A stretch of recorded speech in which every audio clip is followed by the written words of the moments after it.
Greetings, this is Dyslexy from the Arma community group Shack Tactical.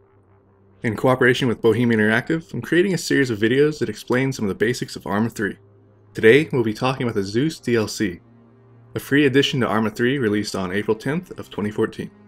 Zeus is based around the concept of a game master curating experiences for other players on the fly via a real-time 3D editor.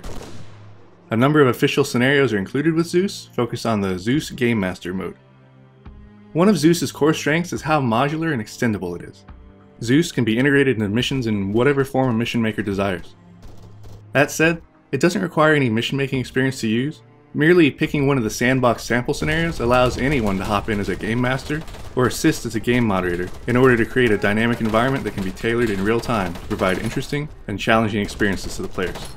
And for those players involved, the soldiers, there's nothing to it. Just hop in and see what the game masters have in store for you.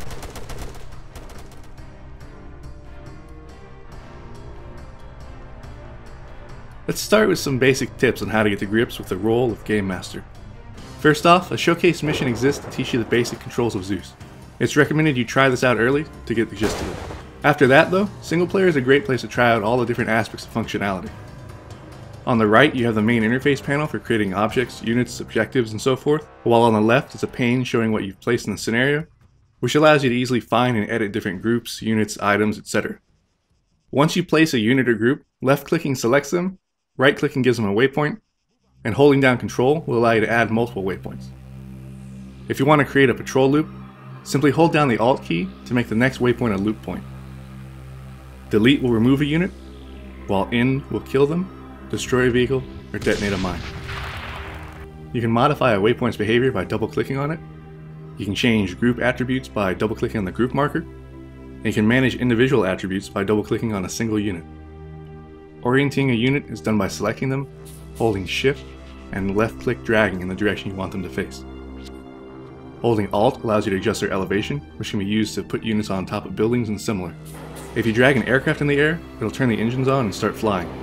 If you drag a ground vehicle, object, or unit into the air, it'll float down under an automatically deploying parachute. It's possible for a game master or moderator to take direct control over enemy AI during a mission. This is best used to give an extra challenge and extra human element to the combat. When you take control of the AI, you're not trying to beat the players, you just want to make things interesting for them. Shooting close to them but intentionally missing can be extremely dramatic. Maneuvering and peeking around corners gives them harder targets, while placing yourself in close quarters can make a challenging room clearing experience for them. You don't have to stay as AI for long. Hopping into one, firing a few shots, going back into cover, and then switching back to Zeus mode will help keep them on their toes without forcing you to commit to lengthy periods as an AI. You can also place objects, either single ones or pre-composed sets. Some of these, like the Intel objects, allow you to place discoverable documents in the environment that can be used as clues to progress a story that you've constructed for the players. Every object in the game is accessible through this. You can put down bunkers, vehicle wrecks, weapons, ammo, uniform items, all types of supply crates, decorative items, and whatever else you think will help enhance the scenario for the participants. The pre-composed object sets take the form of camps, roadblocks, and outposts, allowing you to easily create bases for players to defend or attack.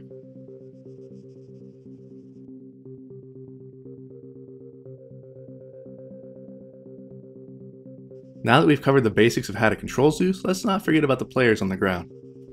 This is how most of us will experience Zeus, and where improvisation is essential.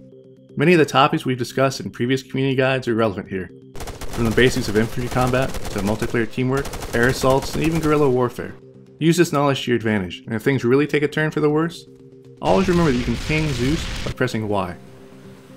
A merciful game master might give you just what you need to tip the scales in your favor. When pinged, a game master simply presses spacebar to automatically move his focus to the player who initiated the ping.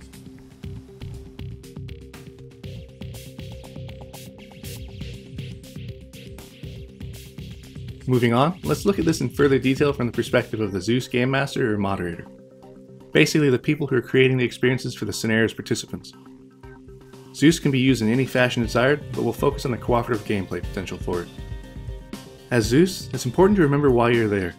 The idea is to craft something memorable for the players, something with a human touch to it, a narrative experience that both challenges and entertains them, and something they'll be talking about long after the battle's over.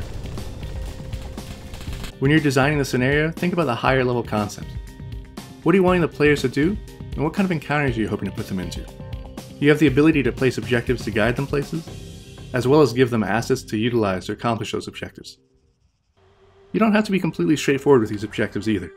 Sometimes you may want to give them the impression that the action will happen in one area, then construct an ambush en route that becomes the actual mission once engaged.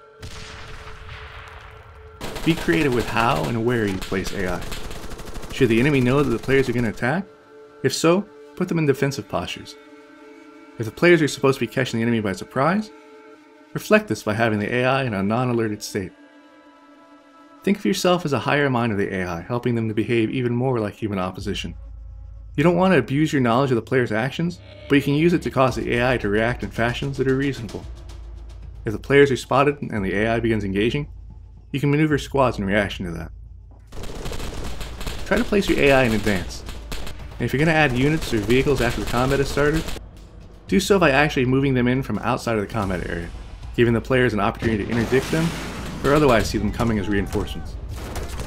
Think about how the enemy would react to an attack, what their capabilities are, and work within the constraints of that for a more believable experience.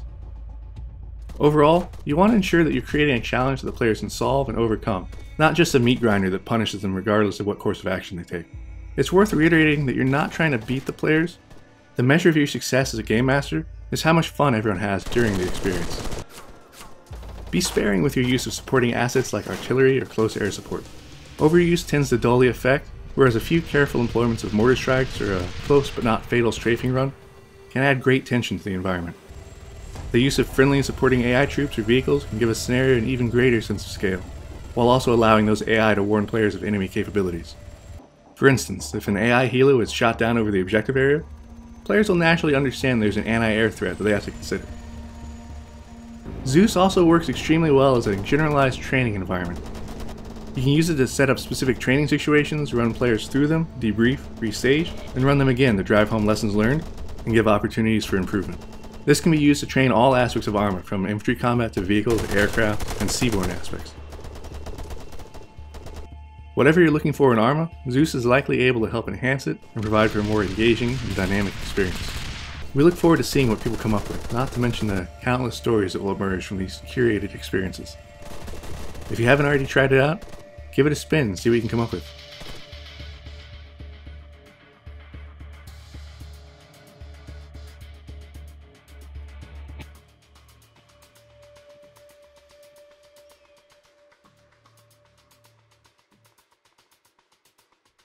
For more community guide videos, be sure to subscribe to the official Arma 3 YouTube channel. For other Arma 3 updates, keep track of the official website, Facebook, and Twitter pages. If you like more in-depth tutorial and multiplayer gameplay of Arma 3 and the previous Arma games, I'd recommend you check out my channel here. This is Dyslexia, and may the lightning never fall upon you.